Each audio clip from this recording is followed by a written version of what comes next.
नमस्कार दोस्तों, आज की वीडियो में हम बात करेंगे मध्य प्रदेश में होने वाले विधानसभा उपचुनाव के बारे में। मध्य प्रदेश में होने वाले विधानसभा उपचुनाव इस बार काफ़ी रोमांचक होने वाले हैं। एक तरफ भाजपा जहां अपनी सत्ता को बचाए रखना चाहेगी, वहीं दूसरी तरफ सत्ता से बाहर हो चुकी कांग्रेस भी दोबारा सत्ता में आने के लिए जोर लगा रही है। एमपी में विधानसभा में सदस्यों की कुल संख्या 230 है। इसमें से अभी 29 सीट खाली हैं। 28 सीटों पर उपचुनाव हो रहे हैं। एक सीट कुछ दिन पहले ही खाली हुई थी, इसलिए उस एक सीट पर उपचुनाव बाद में होंगे। वर्तमान में बीजेपी के पास 107, कांग्रेस के पास 87, बीएसपी के पास 2, एसपी के पास 1 और निर्दलीय 4 विधायक हैं। उपचुनाव के बाद किसी भी दल को सत्ता में बने रहने के लिए 115 विधायकों की ज़रूरत पड़ेगी। बीजेपी को सत्ता में बने रहने के लिए 8 विधायकों की ज़रूरत है, वहीं कांग्रेस को 28 विधायकों की ज़रूरत पड़ेगी। ऐसे में दोनों ही दल चुनाव में जीत के लिए जोर लगा रहे हैं। जिन 28 सीटों पर चुनाव होना है, उनमें से सबसे ज़्यादा सीट ग्वालियर चंबल इलाके से आती हैं, जो सिंधिया का गढ़ माना जाता है। ग्वालियर चंबल की 16 सीटों पर उपचुनाव होगा, वहीं मालवा निवाड़ क्षेत्र की 7 सीटों पर भी उपचुनाव हो रहे हैं। 28 में से 23 सीटें इन्हीं 2 क्षेत्रों से आती हैं।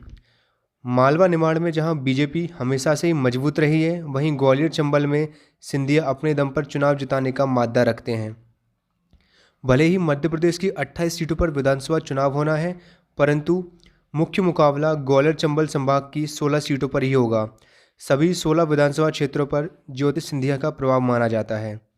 यह चुनाव सिंधिया के लिए अपनी साख का सवाल बन गया है। अगर ग्वालियर चंबल इलाके की 16 में से 12-13 सीट बीजेपी जीत जाती है, तो सिंधिया कह सकते हैं कि यह पिछले चुनाव में कांग्रेस को जो सीट मिली थी वह उनके नाम पर ही मिली, ना कि कांग्रेस पार्टी के उम्मीदवार को देखकर। अभी हम बात करते हैं कि इन चुनावों में कौन सबसे ज़्यादा सीट जीत के आ सकता है, बीजेपी या फिर कांग्रेस। 28 में से 4 सीट ऐसी हैं जहां बीजेपी, कांग्रेस और मायावती की पार्टी बीएसपी के बीच त्रिकोणीय मुकाबला देखने को मिलने वाला है, और यह सीट इन तीनों पार्टी में से कोई भी जीत सकता है। ये 4 सीट हैं जोरे, सुमावली, पोहारी और करेरा। बीएसपी को 2018 के विधानसभा चुनावों में पोहरी में 32%, जोरे में 25%, करेरा में 23% और सुमावली में 19% वोट मिले थे। वहीं इन 4 सीटों के अलावा बची हुई 24 सीटों में से बीजेपी 13 से 18 सीट जीत सकती है, वहीं कांग्रेस 7 से 10 सीट अपने नाम कर सकती है। ग्वालियर चंबल में बीजेपी को 16 में से 8 से 12 सीट मिल सकती हैं, वहीं कांग्रेस को 4 से 6 सीटों पर ही संतोष करना पड़ सकता है। तो कुल 28 सीटों में से बीजेपी को 14 से 20, कांग्रेस को 8 से 12 और बीएसपी को 0 से 4 सीट मिल सकती हैं।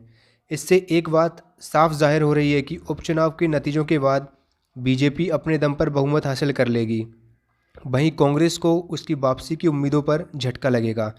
उपचुनाव के नतीजों के बाद बीजेपी सीटों का आंकड़ा 121 से 127 के बीच पहुंच सकता है, वहीं चांसेस हैं कि कांग्रेस 100 का आंकड़ा भी पार ना कर पाए। खैर, चुनाव परिणाम आने में अब ज़्यादा दिन बचे नहीं हैं। 3 नवंबर को वोटिंग होगी और हमें 10 नवंबर को पता चल जाएगा कि जनता पंजे के साथ जाती है या फिर प्रदेश में कमल ही खिलेगा। इसी तरह के विषयों पर वीडियो देखने के लिए बने रहिए हमारे चैनल के साथ। धन्यवाद।